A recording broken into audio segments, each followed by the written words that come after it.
প্রচন্ড গরমে মানুষের হাঁসফাঁস অবস্থা। সবচেয়ে বেশি কষ্ট পাচ্ছে শিশু ও বয়স্করা। দেশের যেসব জেলায় তীব্র তাপপ্রবাহ প্রচন্ড আকার ধারণ করেছে সেখানকার হাসপাতালের অবস্থা এখন নাজুক। ধারণ ক্ষমতার চেয়েও দ্বিগুণ রোগী ভর্তি হাসপাতালে। কর্তৃপক্ষ জানায় রোগীর চাপ থাকলেও পর্যাপ্ত স্যালাইন ও ওষুধ মজুত রয়েছে। যশোর জেনারেল হাসপাতাল। ডায়রিয়া ও শিশু ওয়ার্ডে নেই পা ফেলার জায়গা। ওয়ার্ডের মেঝে, বারান্দা সব জায়গায় রোগীতে ঠাসা।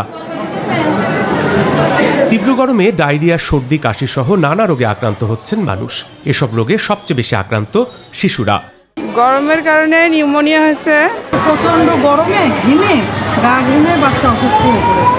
জ্বর এবং ঠান্ডা, প্রচুর জ্বর, 102, 3 এরকম জ্বর। এখানে 24টা রোগীর বেড, সেখানে মনে করেন 142টার ঊর্ধ্বে রোগী উঠে গেছিল। ওয়ালটন ফ্রিজ কিনে অনেকের মতো আপনিও হয়ে যেতে পারেন মিলেনিয়াল। সেরা পণ্যের সেরা অফার। শুধু যশোর নয়, দেশের সব জেলায় তীব্র তাপপ্রবাহ প্রচণ্ড আকার ধারণ করেছে। সেখানকার হাসপাতালের অবস্থা এখন নাজুক।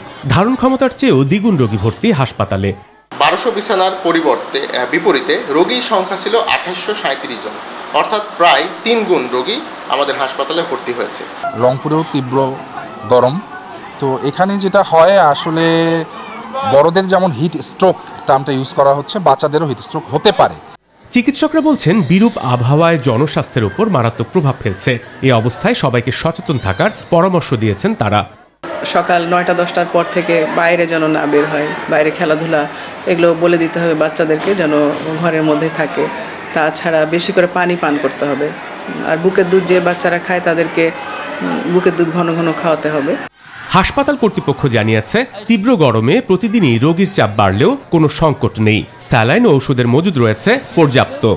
তাপজনিত কারণে যদি কোনো রোগী আসে, সে যথাযথ চিকিৎসার জন্য পায়। আর আমরা আপনাদের জানাতে চাচ্ছি যে আমাদের এই তাপজনিত চিকিৎসার জন্য যে সরঞ্জামগুলো, সেগুলো যথেষ্ট পরিমাণে মজুদ আছে। প্রতিকূল পরিস্থিতি মোকাবেলায় সব ধরনের প্রস্তুতি রয়েছে বলেও জানিয়েছে স্বাস্থ্য বিভাগ। Desk report, news 24।